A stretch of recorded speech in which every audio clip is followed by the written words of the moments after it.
What's up, guys? Welcome back to the Steep Stuff Podcast. I'm your host, James Lauriello, and today we're going to dive right into a really fun episode, one I've been really excited for, and something I've been trying to bring you guys for a long time.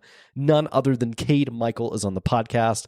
Super exciting. The sub-ultra trail team standout joins us on the pod. We chatted all about his 2024 breakout season with top 10 finishes at the Golden Trail World Series races, such as the Headlands 27K, as well as the National Series race, the Broken Arrow 23K. Cade had such a breakout season, really exciting to follow along. He also took a top 15 result at the Mammoth Trail Fest as well. Kid is on a heater for a freshman season, not bad at all. That is a name you guys are going to be hearing a ton of in the future. Just someone I am so excited for. And not only is he an amazing athlete, but he's also a really good human. Someone that is extremely intelligent, knows his stuff, and I'm just really excited to see where he goes in the sport. It was super fun to sit down and get to learn more about him, his background, and what he wants to do with the sport. So really excited to help bring you guys the future of our great sport of sub-ultra and trail running. So without further ado, I hope you guys enjoyed this one. None other than Cade Michael.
Ladies and gentlemen, we are live. Cade Michael, welcome to the Steep Stuff Podcast, my friend. Thank you, sir. Dude, we've been trying to do this for a while, man. Yeah, since GoPro maybe? Since before that, probably. Yeah. It's funny, Andy had reached out to me and was like, you need to have Cade Michael on. I was like, absolutely. So I'm glad we were able to do this. And get this going. I'm glad it's no more playing phone tag one direction or another. Seriously, dude. Here. Well, this will be the first of many, hopefully, especially when you're 26 years old in your young career. So hopefully this will be just the beginning of, you set the world on fire this year. I was really impressed. And I think a lot of your peers were. So. Oh, thanks. Yeah, man. So, all right. Who's Cade Michael? Who's Cade Michael? Cade Michael's just a Texas kid. Yeah. Who really loves to run the outside as much as possible. That's really it. That's what I love doing. I love moving my feet, it's weird. It's funny getting into this space because it seems like a lot of people are like mountain athletes and or multi-sport athletes or whatever the case may be, and I sort of just like identify as a runner. Like that's just what I love to do, and like it just so happens that going up and down mountains is the best way to do that. Hell yeah. For me currently, but yeah, just a runner from Texas that moved to the thin air. What inspired the trails? Kind of just like always been gravitating towards that.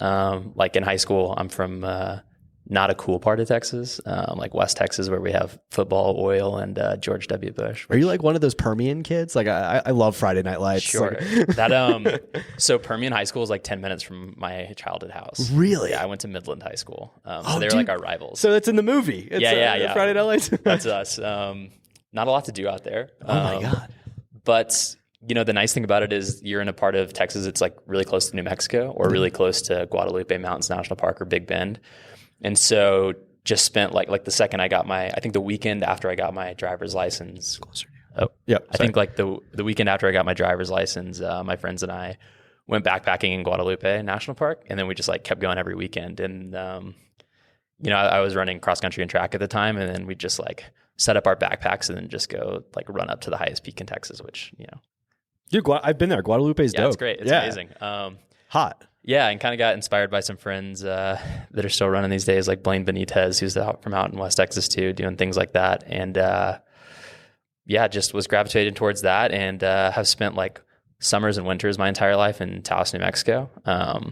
and it's like hard not to go run trails there. So and eventually that led to Western, and the Western pipeline seems like a pretty immediate one to. You guys every one of you are on my podcast. Like I feel like it's literally Kieran, Whitfield, Cam Smith. Like I've had so many Western kids on, it's not even funny. So keep going down the gauntlet. Showing up to like the first trail race I did was Desert Rats this year, and so basically a college reunion. Yeah, I mean like I think 6 of the top 10 were Western. Like I mean the guys you just mentioned, like there's Taylor Stack, there's Josh Eberly, there's Jesh. Like we all went to Western, whether it was the NCAA team or the trail team, but it's just Gunnison for whatever reason seems to. And you're all really good. Like it's not like anybody's not like a world beater, in a lot of ways. You guys are all super dominant at what you do. It's crazy. Stick a bunch of like-minded people at 8,000 feet with trails to run on. It's Killers Row, dude. Yeah. I mean, look what happened to Joan too. Like, came out from Texas and started running up stuff and got really good too. So I mean, he's always been a super talent. But so it's funny. Nick Kusa told me this story. I didn't realize that. I guess he must have listened. Like maybe it was on Free Trail or something like that. But he had said that you and Joaquin is his name. Is that how you pronounce it?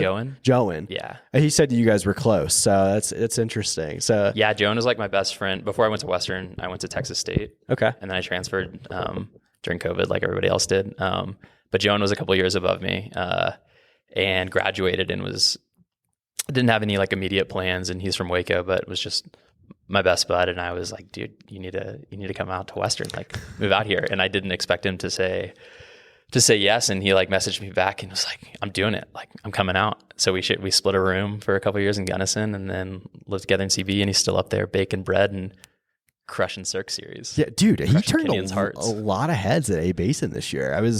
He beat Joe, which kind of blew my mind because I don't know too many people that have ever beaten Joe. It's just kind of wild. So yeah, he got, but yeah, he turned a lot of heads and competed at a very high level. So that was crazy. I know Dylan got on the Joan train this year. So I know quite a lot of people. Yeah, he's hilarious. He went to A Base, and we'd been telling him to race for like a long time, and he just wouldn't race. But like he was taking KOMs from Joe on like 2 minute on, 1 minute off fartleks in Crested Butte. Holy shit.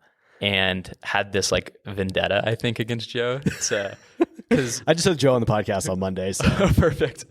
Here's this, where like I'm sure Joe didn't even know who he was, but like Joe had only run maybe 2 trail races, and Joe had beat him. But one was like, what's the park in Colorado Springs called? Which one? Oh man, it's over by UCCS campus. Pulpit? Your Pulpit? Yeah, kind of over there. Or it could be in the Garden. Was it an ascent or like what is it? No, it's just like this little like 8 mile trail race anyway. I can't remember. Oh, are you talking? Was it race? He beat. Yeah. Was it? So he's beat Joe twice? No. Joe beat him, and it was like this little 10 people in the race type thing. But Joan has this like killer's mentality where he was. She's like, oh, I got to get that guy. So he showed up to A Base, and he signed up the night before. And he got a scalp at like 4 a.m. And he like called me after, and he was like, we did it, man. We did it. And I was like, what? And he's like, I beat Joe. Like, I got him, but some other guy beat me. I don't know who he is. And I was like, Patrick Kippidiego. Yeah. Literally the best in the world. Yeah. Yeah, he's a funny guy. That's hilarious. Yeah, dude. So let's talk about you, man. You've been on a tear this year, and it's been like extremely impressive. Like if you don't walk away with a pro contract by the end of the year, like I'm going to be disappointed. Like not going to lie. Like what you've done, you remind me very much. Obviously, stylistically, you guys are different, but just like your come up in the sport, like you remind me a lot of like Christian Allen. Oh man, thanks. That's like high praise. It's that second year, maybe the sophomore class, if you will, of the trail team.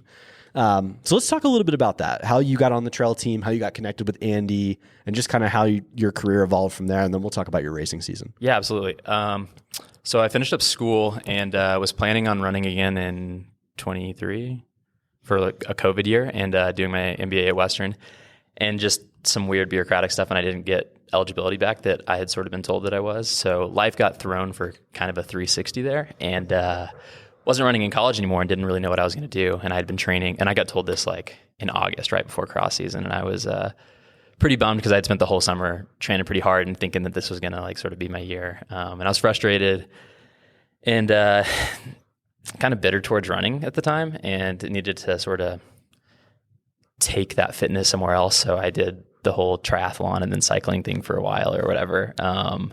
In that like interim year, it was kind of a strange year. And So I didn't run for, I guess I didn't specifically run. I was doing triathlon for like 6 months, and then I didn't run at all for 12 months before this year.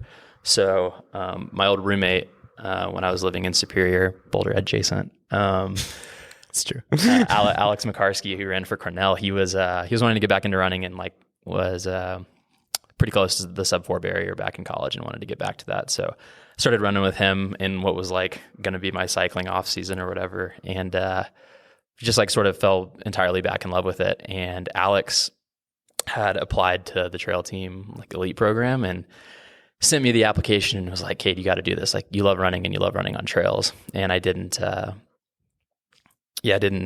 pay much mind to it. And then I was in a cycling race, and it was like the third one in a row that I flatted out. Man.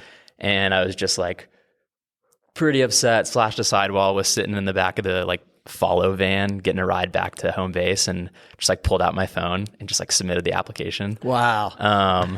And so I guess this is like January, maybe December, maybe. And then my partner, Ashley, I asked her what she thought about it.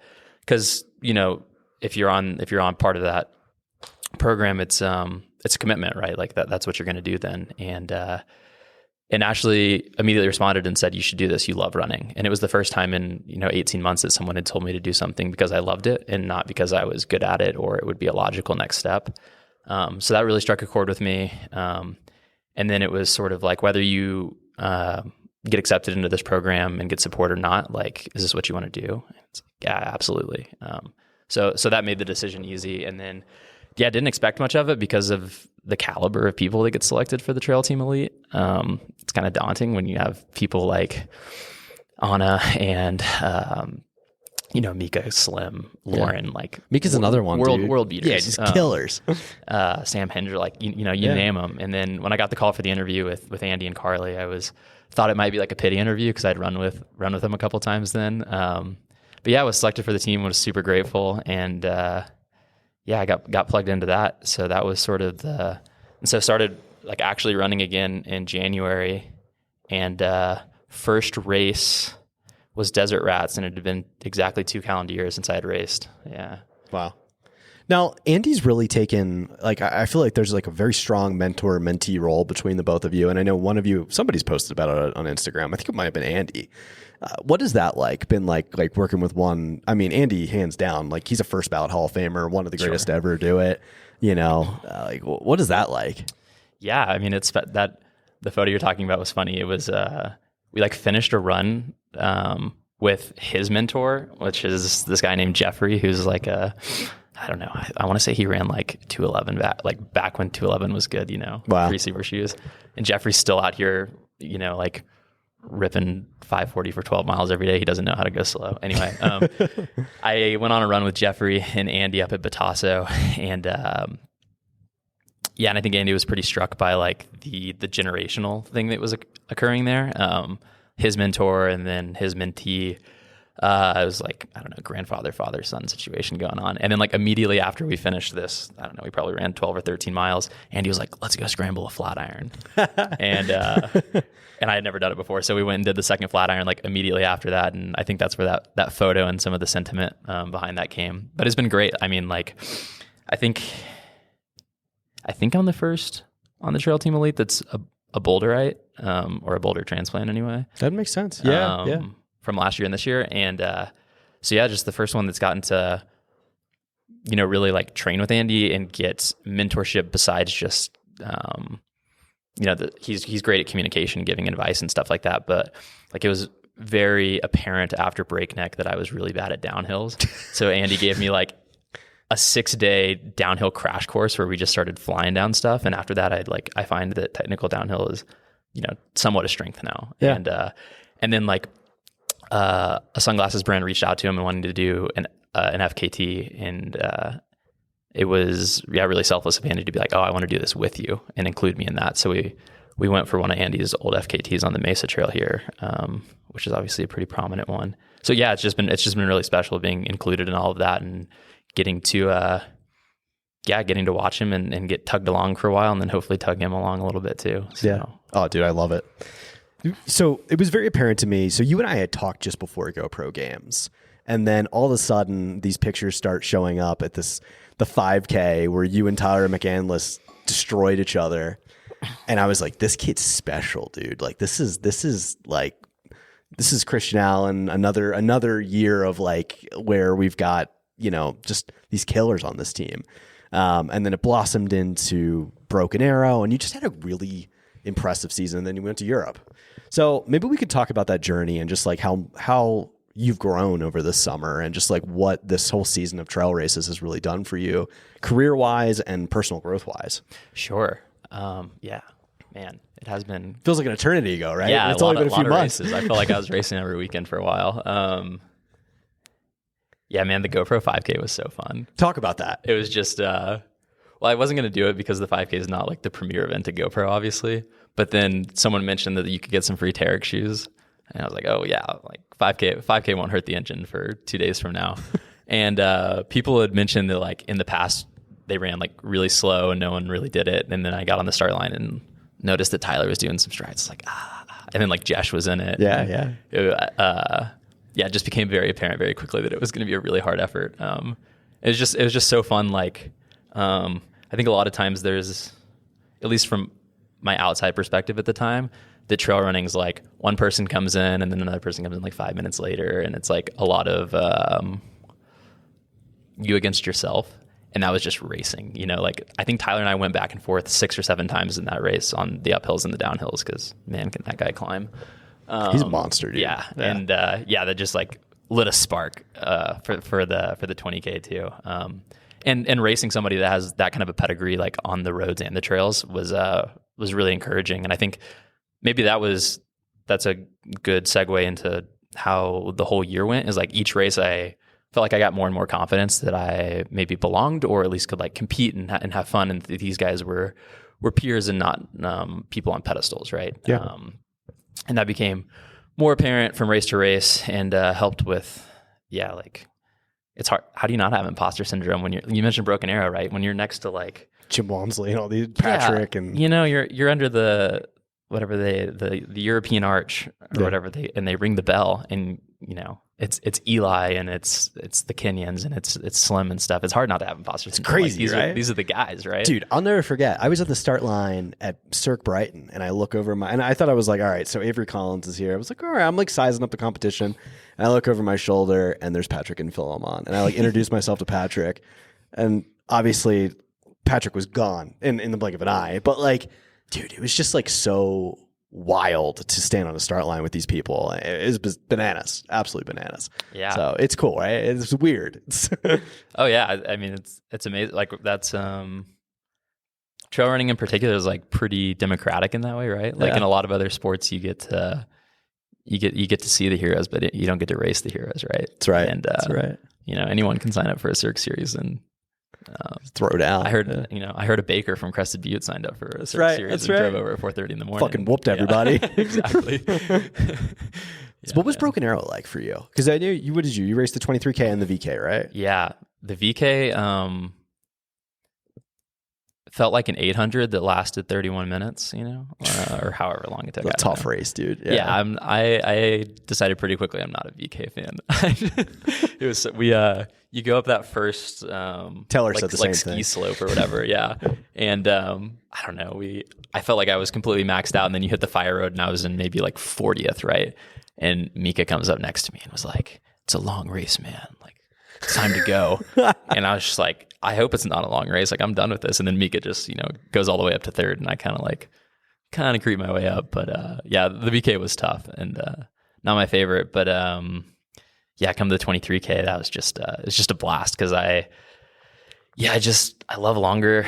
The longer it gets, I seem to like it a little bit more. And just squeezing it down, and like then you're running next to like Grant Colligan, who was a guy that was really good in my conference in college. And then like you're working up to Dan Kurtz and then Slim, and then like Taylor's up there ripping it. And it's just, it's just a bunch of guys that I like look up to, but also guys that are some of my best friends. And it's like, how do you not have a smile on your face the whole time? Like if there's anything you'd rather be doing than running hard in the mountains with like the boys. Like, that's really what it is. Like, it just becomes fun, Are you competitive? That's a good question, because sometimes I think I'm like extremely competitive, and then sometimes I feel like I'm not. Yeah. Because Well, I feel like to compete at such a high level like you do, you got to be a killer. sure. Yeah. Yeah. Well, I think that my point of reference for that is well, I went to high school with Bryce Hoppel, who's like world class 800 runner, and he was like that, where he was like, he would try to cheat you in Monopoly type of thing, you know, like to win. And then Anything to win. And then in college, Taylor was kind of the same. Like when we play like darts or poker, if Taylor like lost a game of darts, he was, I don't know what he would do, but it's like he'd disappear for 2 days. He wasn't like upset with you about it. He was like upset with himself. And it's like you, I don't know, went home and like practiced darts for 48 hours or something, and then came back and you like closed the door on you, put the nails in the coffin. So I don't know, like I do feel like I'm competitive.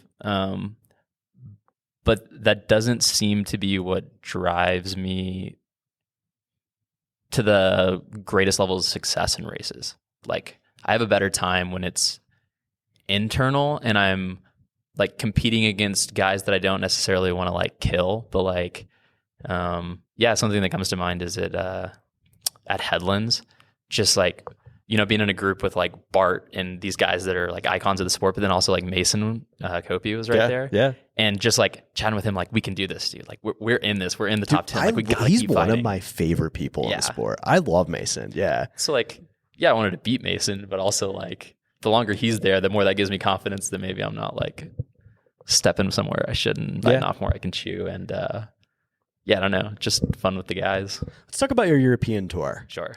Let's like, I followed it, but like I wasn't sure like what you were racing, what you were like. Let's start to finish, like the Euro tour. Yeah. So the initial idea was Jonathan Wyatt, who does the World Cup stuff.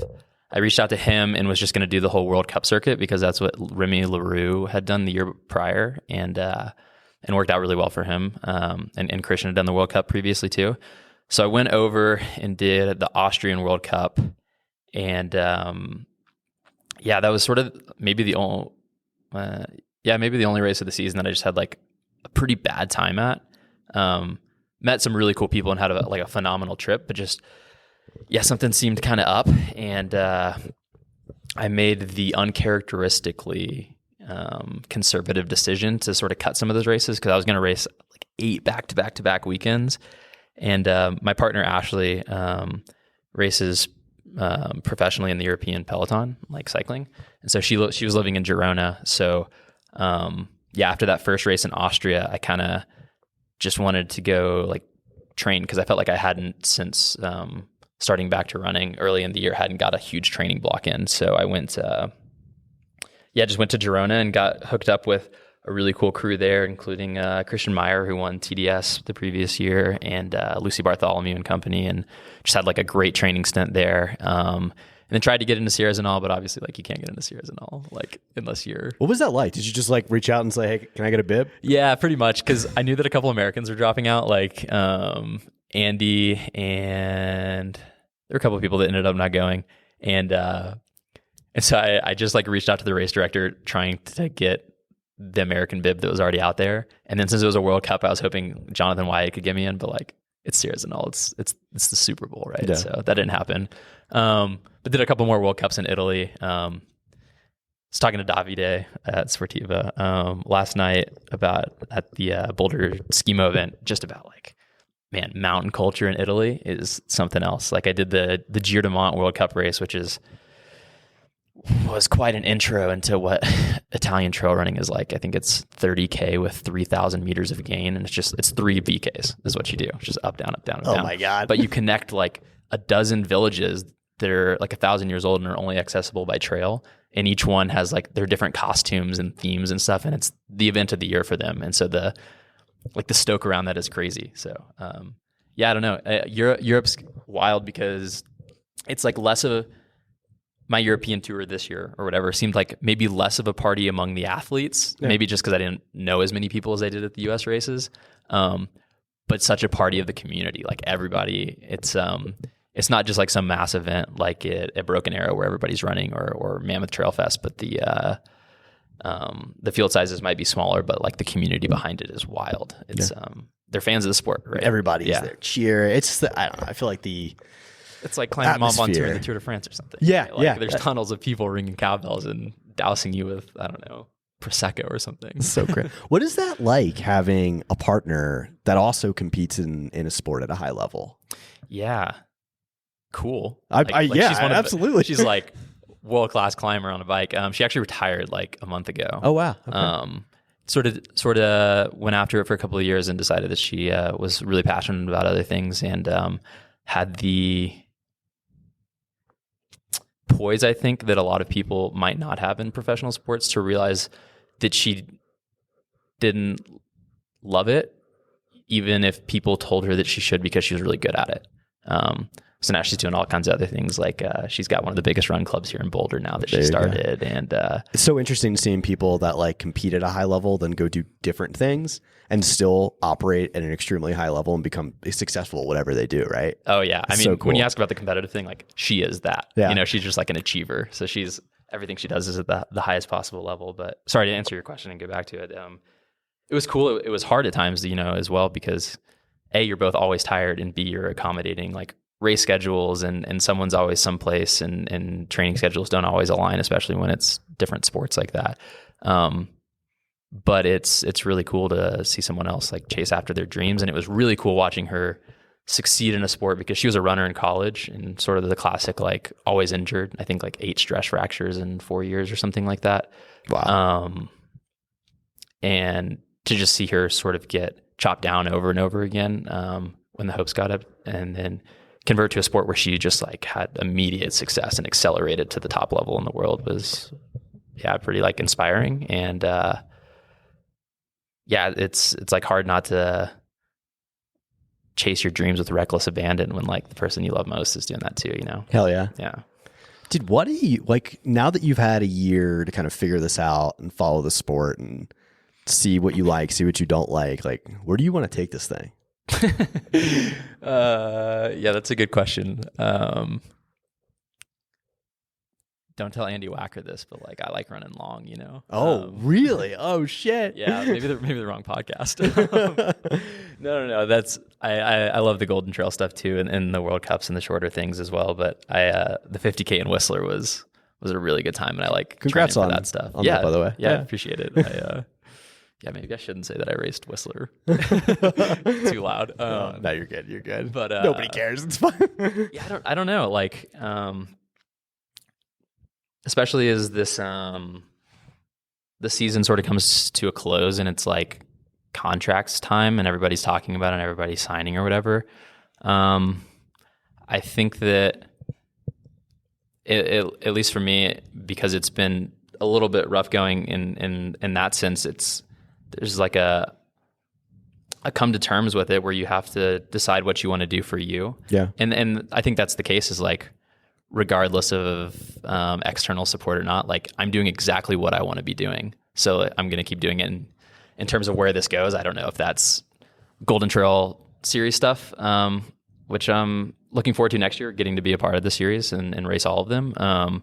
Or if eventually that means like, I don't know, Western States or something. But I just really love running. Yeah. And I just want to do that as long as possible. Well, if you got the talent, dude, to compete at the Golden Trail Series races, which I don't know a lot of people that can do that. Like, that's pretty impressive. So I'm glad that you're seriously considering doing that again next year and going out there and doing all that. Are you going to also pursue a world spot?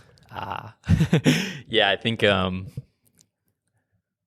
that's just like the coolest honors, putting on the Stars and Stripes. So right? cool. Like, especially like coming from a track and cross country background, and like one of my high school best friends, like representing the USA in the Olympics and stuff like that. It's just like, that's such an aspiration. So absolutely, that's like top of mind for next year. There's maybe like, I don't want to race as much next year, and I want to be a little bit more focused with what I do. Yeah. I think that this year consisted of a lot of just kind of going, whether that's training or racing, just like kind of going about it, like shotgun approach and just having a good time. Like training was never super focused. There was never like huge things on the board in terms of goals for the year. I just really wanted to enjoy it this year. But I think moving forward, that becoming a little bit more professional in that sense, or a little bit more focused. With there's a lot of room to improve there, and there's like big steps to be made. And yeah, one of the goals that I wrote down for next year is like make a world's team. I don't know which one that is, because have you been thinking about like maybe, because I don't know. I just think about this like as an athlete. I'm like, what I wouldn't say easiest path, but what path would suit you? Because you're gonna have to go through the gauntlet either way. Right. Like it's not easy on any regard. But like I think Sunapee up down would suit you super well. And or Broken Arrow changed their course though. I don't know if you noticed that. Like it's not it's not a VK anymore. It's an ascent. So it's like you'll actually, you know this course very well. So you're going up to whatever the name of that peak is that you wash in all or whatever. And then you actually have a descent to the finish line, which is kind of wild.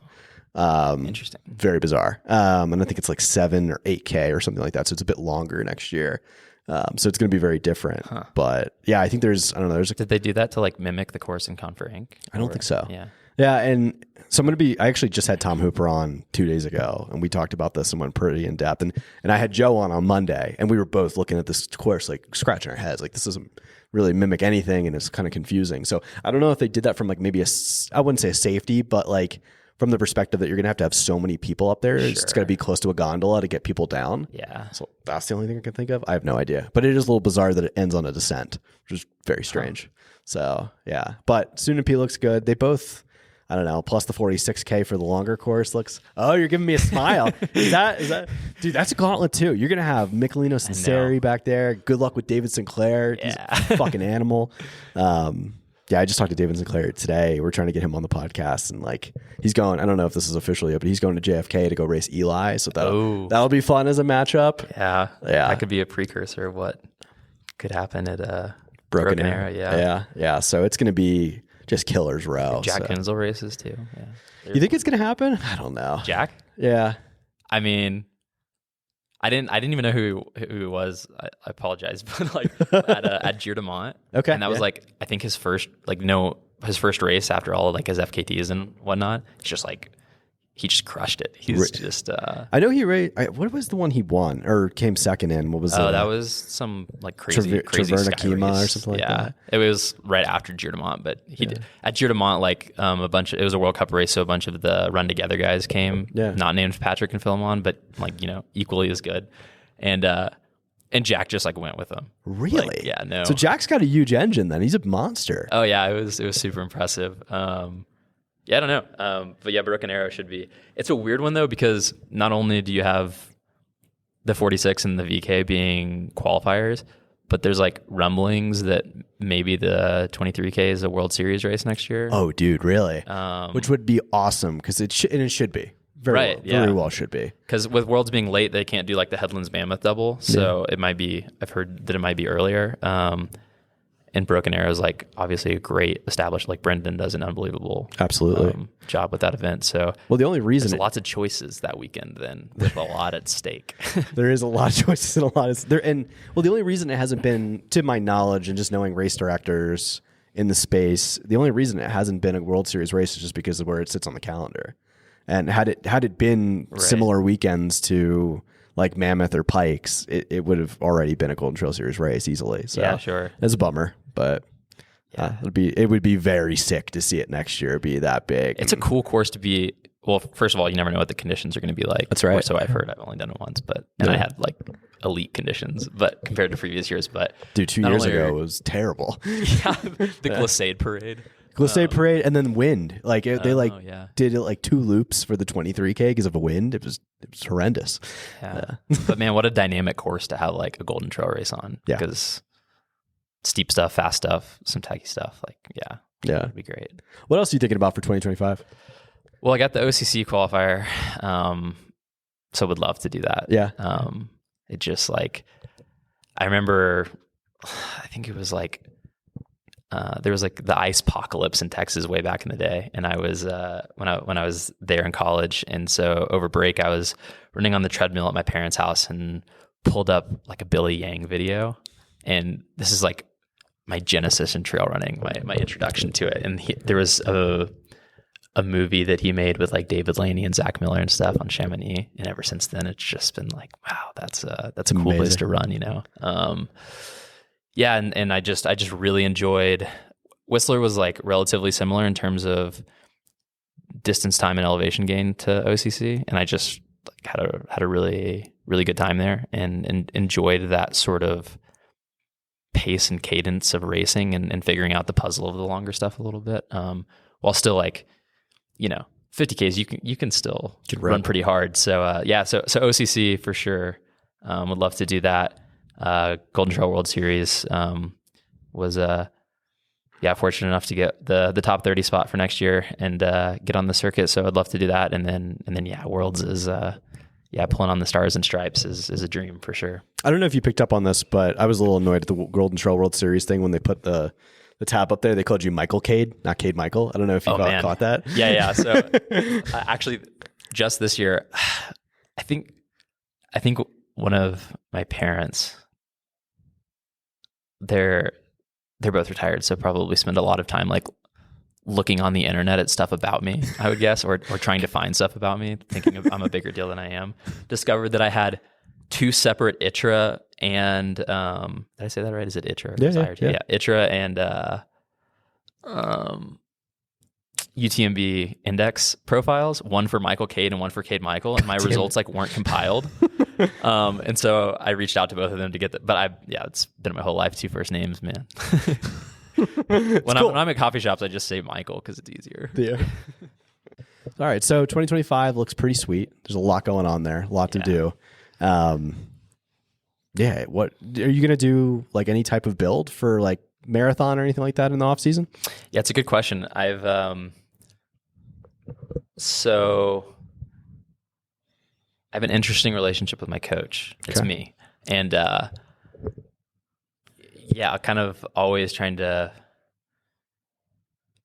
like I said, this year there wasn't like a big plan. Yeah. And so this upcoming year I want something with more structure, whether that's with someone else riding training for me or myself. And after Moab, it became really apparent that I feel like I lost a little bit of what could have been my strength coming from a track background of having speed. Yeah. Especially when you line up next to like Liam, Andy, and Slim, and like Mason's in great marathon shape right now. Dude, too. Mason's a monster. And I think that maybe that's something that's missing. And like I've never run on the roads post-collegiately, so like what kind of a post-collegiate runner am I, right? If I don't run at least a half marathon or something. So yeah, maybe a build up to a half or something, because for whatever reason I would rather run 100K on trails than a marathon right now, I think, on the roads. But half marathon sounds interesting. It does sound dope. So I might build up for that, with not like a huge emphasis on it, but try to get a little bit of speed back. Yeah, for sure. Sorry about that, Cade. We're back on. we were back in a new and improved room with better sunlight. For those of you who don't know, we're recording this in Boulder, Colorado, at we were in the Boulder Creek room. Now we're in the Arapahoe room. We got kicked out of our room, so we upgraded. We did upgrade. We're out of studio and we're on the move today. So back to what we were talking about, dude. So one of the things we were chatting about on our little walk up the stairs was cross training. Do you do cross training? Do you cross train much? No. No cycling or anything like that? No. I didn't in college, and I don't really now. I'm very fortunate to be pretty structurally sound and never had a running related injury, knock on wood. That's amazing. So, anytime I kind of think about it, I'd just rather go running. So just end up running a lot of miles every week. Do you lift? Do you spend much time in the gym? Yeah, no. So again, no. I'm the worst. I've particularly been the worst the past year. I was on my Garrett Corcoran training and just like going out for long runs all the time. That's a wild boy right there. Man, the parrot's the best. That's something that I have lifted more times in the past 2 weeks than I have in the past 2 years for sure. Got a gym membership, really moving up in the world. And that's one of those things that I think I left a lot on the table this year in terms of room to improve, whether that's training or lifting or just being more focused with what I'm going and periodizing what I'm doing, where I'm going, and periodizing that. So no cross training. I rode my bike for the past week because I took a week off, which was something that I was too ignorant to do in college. So rode my bike for a week while Boulder was nice.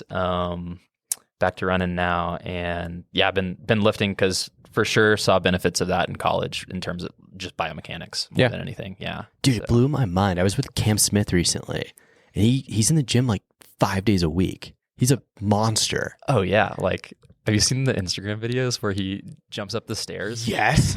And like, dude, I don't know anybody that can move like that. I was like blown away. Somebody should show that to Patrick on the start line just to put the fear of God into him. Dude, explosive. That's the thing, the power. Like it's funny because I don't know, this is actually a good thing to joke about. Like you ever notice like the whole hybrid athletes, like a big thing in the sport now? You see people talk about this shit all the time. I'm going back to Austin for Thanksgiving and there will be no shortage of hybrid athletes running around Town Lake when I'm back. Yeah. They're everywhere. Yeah.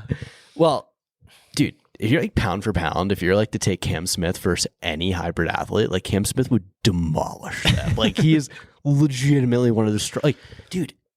And obviously fitness plays a huge role into it. But like before we had our conversation, like he ran like a sub 18 minute on the incline. Like he's a freak of nature. For like a normal, like what he claims he's a normal kid from like Rockford, Illinois. I'm like, dude, you're not very normal. Like you're a freak. Yeah, I mean, not to steal one from Eli Hemming here, but he's an aerobic monster. Yeah. Eli's my coach, so that's why. Yeah, it's funny. Nah, Eli's a monster too. Dude, Eli and the nicest guy in trail. Dude, him and Tabor are like such good people. Like some of the nicest humans ever. Yeah.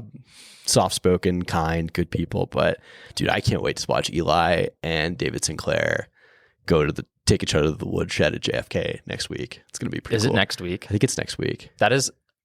Johnny was telling me a little bit about this on our run yesterday. That's the race where people like swap into road shoes halfway. That's right. Okay, yeah. Dude, you could do very well at that race because it's only. I mean, if you're at the front of the race, like you would probably be. I don't know. It's like a 5-hour race, 6-hour race for 50 miles. Like it's fast. Like you're running sub 6 minute pace pretty much the entire. I think Hayden splits. I want to say was either low 6 minute pace, high fives for the entire. Yeah, it's a huge effort. Yeah, I could see somebody like you doing that, like because you have that. You like that's a great crossover for someone like you. That's the new hybrid athlete. There you go. JFK. The JFK 50. Yeah, exactly. Yeah, it's crazy because like now I'm seeing Eli like do like longer stuff, and I'm like, oh man, is this just a matter of time before he just goes and does like demolishes people at CCC, and then eventually just goes on and like goes Walmsley style at UTMB, and that's the kind of like that's the trajectory. It's very possible. Whatever he wants to do. Yeah, I don't know. It's hard for me to speak to. I haven't had it on the pod yet. That's happening soon. Let's talk about you, dude. Let's get back to this. So we were talking about shoes as well. Like, what do you like to train in? Like, what have you been training in these days? Yeah, kind of all over the place. Like Andy hooked me up with some Solomons that I like. Running the Sportiva Prodigios for training. I've raced most of the year in the Adidas Speed Ultra. Just I don't know. In college, I just kind of got soft. And I like stack height and rockers and plates and all that jazz. I wish I didn't, but yeah. So been racing and training and those kinds of things, but I tend to like max cushioned shoes and yeah, Nikes and Hokas and Adidas's are always just familiar given my background with running on the roads and stuff. So yeah, it's weird because like not picky, but pretty picky. Yeah. I feel it. Yeah. I feel it. Yeah, it's funny, dude. If I didn't have to like run in Sportivas, like I don't know what other shoe I would use now. It's like kind of weird. Like I was just over Davide's, I was telling you this before, and he showed me, obviously we have the Prodigio Pro coming out, which I'm sure you've seen already.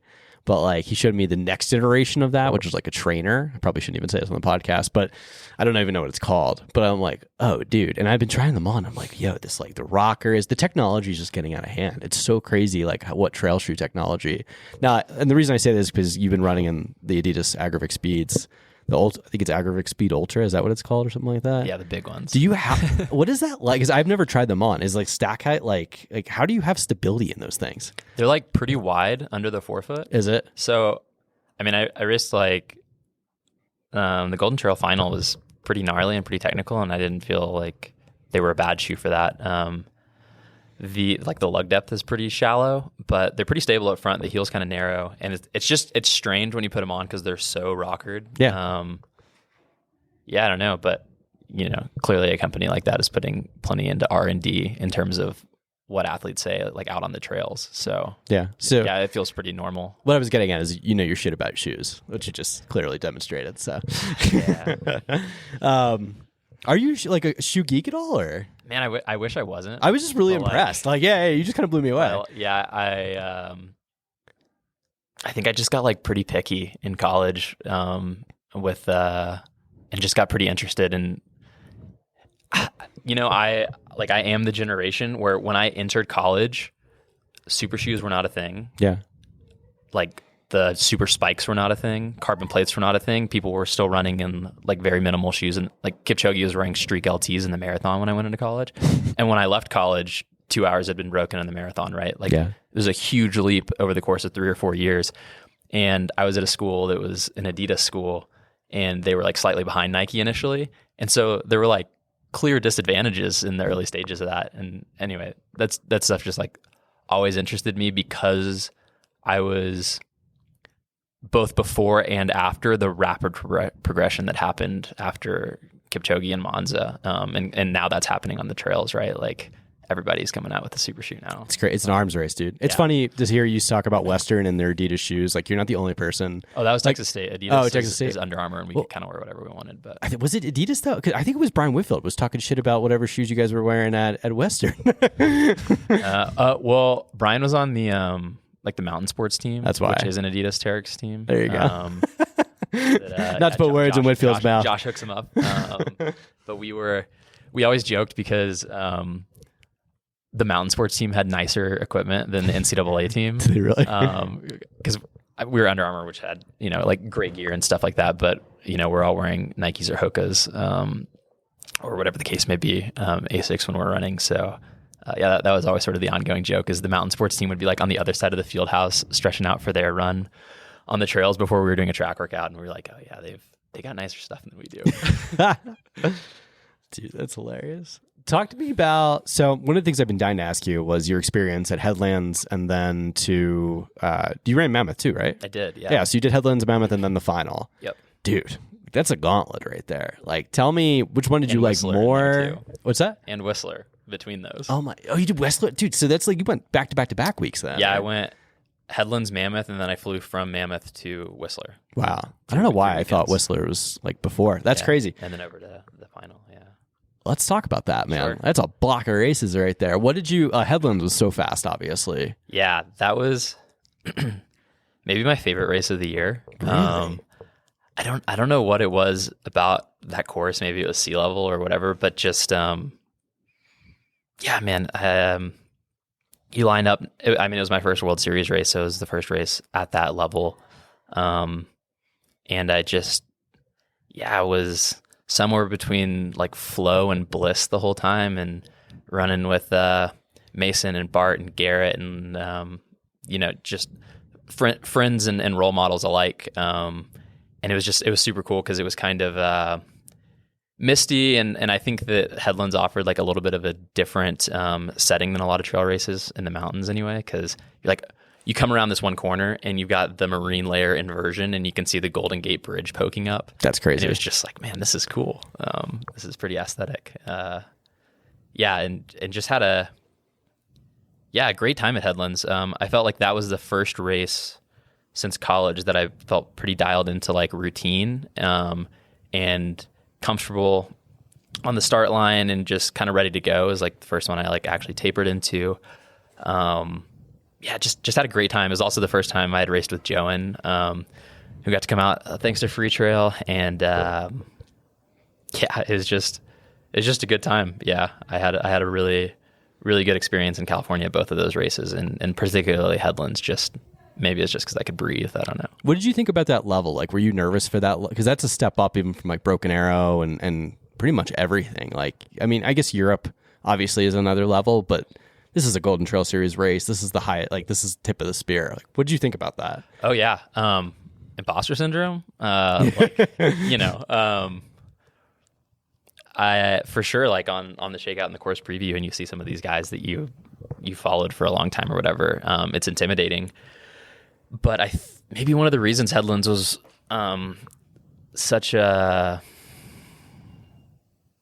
I don't know, revelatory race for me is there was throughout the race sort of this progression of belonging and pushing down the imposter syndrome and just being more present in the race. And it was definitely scary. And you're definitely a little more confident after a top 10 at that. But then I turned around to, I did some writing about this and just and a lot of reflection in the week before Mammoth that I just had the best race of my career at Headlands and I should be as confident as I've ever been. And then I showed up to Mammoth and I was like as scared as I've ever been. And really?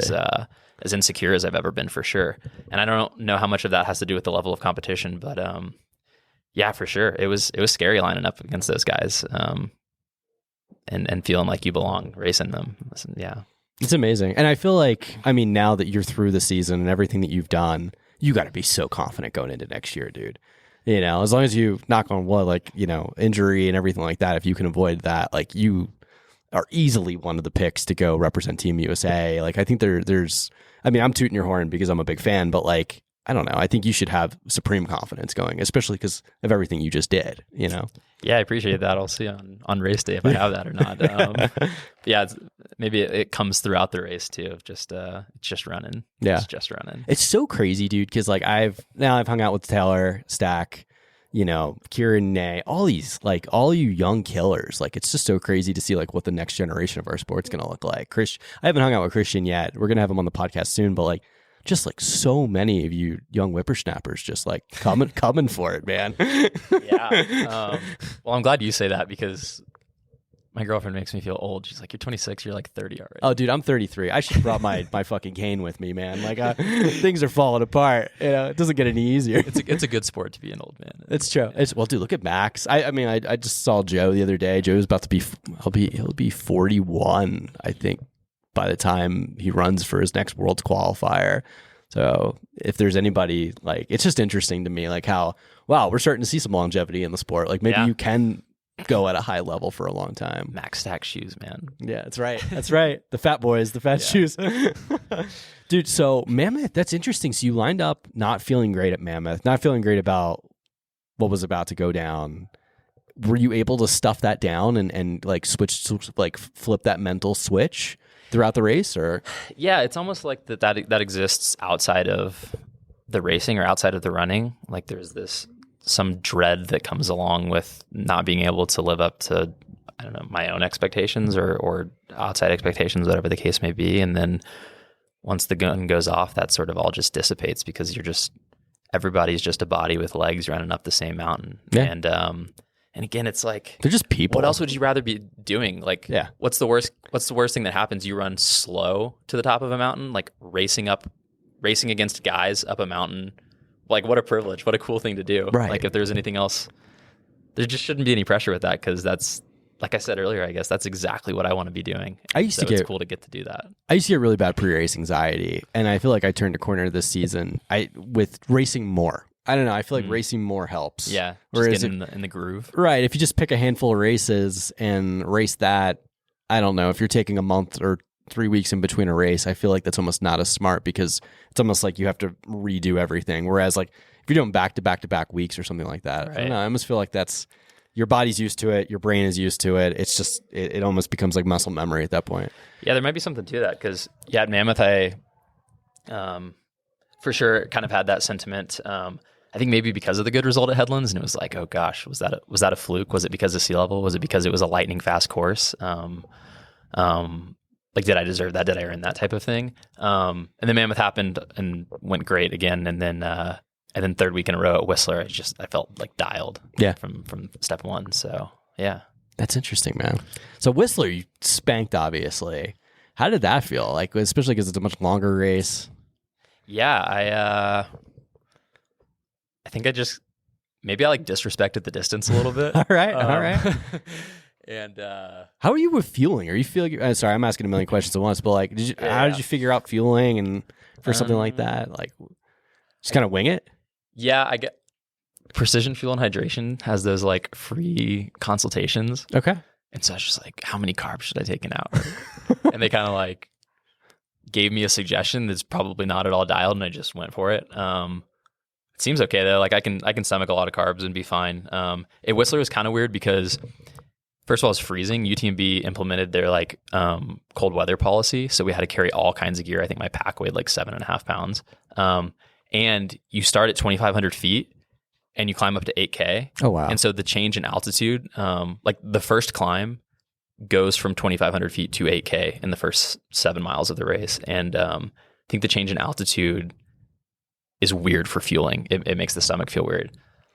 It went really well. I was just like completely on track, taking in my carbs every 20 minutes until like the last 45 minutes.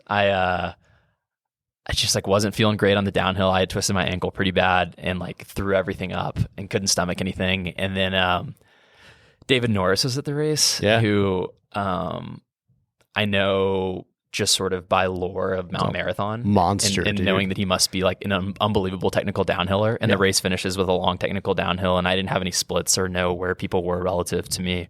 So I was just convinced he was like a minute and a half behind me, running me down the whole time.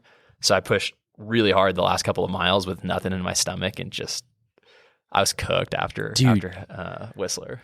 See, that's interesting because I revere Norris as like one of the best mountain runners in the United States, if not the world. Like he's on like almost unbeatable at short courses. Like he's so good. So that's amazing.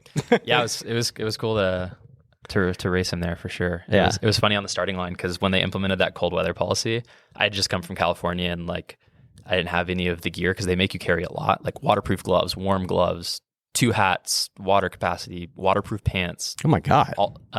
Waterproof jacket, like warm jacket, all kinds of stuff. And I didn't want to go out and buy a bunch of stuff at a resort town once they implemented that the day before. So I just stuffed a bunch of things in my pack, and it weighed like a ton. And I had this huge vest on, and I don't ever run with a vest. Yeah. And then showed up on the start line, and David's got this like really tiny 2-liter vest with all his on things dialed. And I was like, oh man, brutal. I can't believe you still pulled it off. That's amazing. So it was a fun race, and my family was out there for that one. Which was super cool. The only one they got to come out to this year. So it was a really good time. So now that we're winding down a little bit, we're almost at an hour. I still want to get to the final for the Golden Trail Series. Dude, absolutely. What was that experience like? A party. Yeah. On really like after Headlands and Mammoth, I felt like I knew a lot of the people that weren't just the Americans. That's what's cool, I think, about a circuit like that is people are familiar with each other.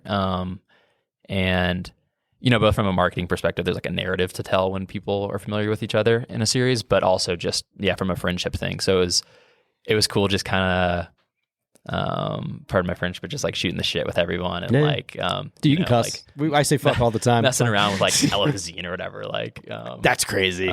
He's funny, super nice guy. But great American contingent out there. We got to go out for the whole week, and I was rooming with Liam, and we were next to Slim and Garrett, and it was, and then it just rained the whole week. But man, it was really fun. I was definitely cooked from that 3-week block prior. I was like physically not super confident. It wasn't even like an imposter syndrome thing. I was just like, I could tell I was tired if I did a stride or something, but just had the best time all week. In a really cool and beautiful part of Switzerland I don't think a lot of people would go to if the final wasn't there, since it's kind of tucked away on the Italian border there, but it's Roberto De Lorenzi's hometown, and he was pretty excited to have everybody there. And oh wow, I didn't know that. He's another one, and dude. It was Bart's swan song too, so there was a lot of it was really cool. It was a good time. You said Bart's swan. What do you mean by that? Well, he's done with Sub Ultra. Oh, I didn't know that. It was like his Golden Trail retirement party. He just raced one of the UTMB 50K somewhere as his official move up in distance. So, wow. Good for him. Yeah. I feel like, that's probably a smart move for his career, because it's been, I mean, dude, he came onto the scene, what was it, 3 years ago? I think it was during COVID when they did that. I don't know if you're familiar with this, but they did like a stage race. I forget where it was. And he's even spanked Walmsley, dude. Liam talks about that all the time. Yeah. How crazy it was. They were racing like 20K 5 days back to back to back. But yeah, he is an incredibly nice guy too. Yeah. And I was really bummed. I was in Poland for the Golden Trail race that didn't happen over there. Yeah. And that was like his hometown race. And it was finally, everybody's going to come race in his country, and it didn't happen. So I was pretty bummed about that. Super bummer. yeah, That's crazy, man. So the final was great. Wow. Well, dude, now that we're at about an hour, I'm going to start asking some funny questions, some wild questions. First one I'm interested in is like, what's your walkout song, dude? What's this one song like? You're getting ready for, how much do you weigh? 140, 150 pounds, something like that? I don't know, something. All right, so let's say you're, I don't know, let's say you're lightweight. So you're walking out, you got a lightweight fight. What are you listening to, Cade? This one goes out to Joe and DeLeon, who put me on A Tribe Called Quest back in the day. So probably like a Tribe Called Quest song. Do that. Just yeah, just some old school hip hop, I guess. Which is funny because that's not like my music genre. That wouldn't even crack my Spotify Wrapped. But that's top of mind for sure. That's got to be the walkout song, dude. I'm when I post your thing for this, that's exactly what I'm using. All right, who inspires you? Oh, another shout out to Joe and DeLeon. Honestly, dude, I gotta get him on the podcast. Yeah, you do. I'm not just shamelessly plugging him to get him on the podcast, but yeah, he's my peer and he's my best friend. But he inspires me because he used to call it Kobe miles. Because I guess Kobe Bryant used to like run to the arena and back every morning. And so Joan started like running to the field house and back and not logging it on Strava. And he was like, those are my Kobe miles. My competition doesn't need to know about that. Oh man. But that's just kind of how he does it. Like he does it for him, for sure. Like, he's not racing. He's not going after FKTs. He doesn't have social media. He's just kind of, or I guess he doesn't now, but he's just kind of like knocking it out for the joy of running and for the joy of running hard a lot of times, even though he's like such a competitive person. But then on top of that, he makes people feel special in a way that is rare. He's one of the only people I've ever met that, like, if you ever have him on, he's going to come in here, he's going to like dap you up like he's from East Waco, you know? And then we're getting him on. And then he's going to ask you like, how are you, man? And if you just say like, good, he's going to look at you and like, he wants to know how you are. So he actually cares. Yeah. And he cares deeply and he listens deeply. And yeah, just kindest, funniest, fastest dude I know. So him, old coaches, you know, wow, all kinds of people, but Joan came to mind for sure. Dude, that's a great maybe picture. Because Tribe Called Quest is just like going in my head right now. After this podcast is over, I'm sending him a DM. Maybe we'll have like a chat going because we got to get him on 100%. Yeah. Do you think I know I don't want to have you speak for him, but do you think after having like raced Cirque Series A Basin, do you think that's like, and some of the like Golden Trail Series races, do you think that's something he'd be more interested in doing, is racing more? Because I've had a lot of requests to have him on the podcast. I hope so. Yeah. Yeah. Well, he's a great personality too. He's a clash of cultures, man. But yeah, for sure. I think he's interested in that. It's always just like getting away from CB for him because he loves his family and his community there and his job and stuff. So does he train he's with done Cam at all? He's done pikes. No, I don't think they run together at all. Oh, I guess I didn't know his own thing. Interesting. Yeah, we used to have like a little squad up there, but yeah, I think he just kind of does his own thing. Wow, dude, that's crazy. All right, so we asked some serious questions. We asked some not so serious ones. I'm curious to get your take on the aliens. On aliens? Yeah, man. I mean, mathematically, right? They got to be here. But maybe I'm alien agnostic. I don't know. I don't think about it much. Yeah. I've got less extraterrestrial threats to deal with prior to alien existence. What about Bigfoot? Ooh. I hope so, man. Yeah. I hope that human civilization hasn't tapped into all of the wilderness yet, and there's like something out there that hasn't been discovered as big as Bigfoot, you know? Yeah, that's fair. I've had somebody tell me, I've had Ace Brown, I don't know if you've ever raced him. Yeah. Tell me, I hope he believes in me. Wow, that's a good answer. Dude, I thought that was it's the best one I've gotten so far. Was it like off the cuff? Or straight up off the cuff. Yeah. He's been asked that before. That's great. I was like, Ace, man. That's as good as it gets. Well, dude, thanks so much for coming on the pod. I appreciate it, man. Thank you for your time, and hopefully this is the first of many. Yeah, thanks so much, James. Gonna have to go for a run in spring sometime. Dude, 100%. Come down. We'll get you properly on the incline. I've got some great trails. Like we could do Cameron Cone if you haven't been on that yet. There's a lot to do. I'm a sucker for alliteration, so Cameron Cone sounds great. Oh, dude, so good. Sweet. Thanks so much, James. Yeah, man. Thank you. I really appreciate it. What'd you guys think? I told you this was a fun episode. man, am I not joking by saying that kid I think is the future of our sport. Like Cade is just like I said, super intelligent human and just a great athlete, someone that kind of has the whole package, more or less, as an athlete. And I think is going to be just a really big figure in our sport moving forward. Let's help him do that. Let's hop on Instagram. Let's give him a follow. Type in Cade C. Michael. That's CADECMICHAEL. Give him a follow. Send him a DM. Let him know what you thought about the episode. And yeah, send him some words of encouragement as he probably gets to start training for what's next for his 2025 season. So I know there's a lot of big things coming down the pipeline. So definitely send him some words of encouragement.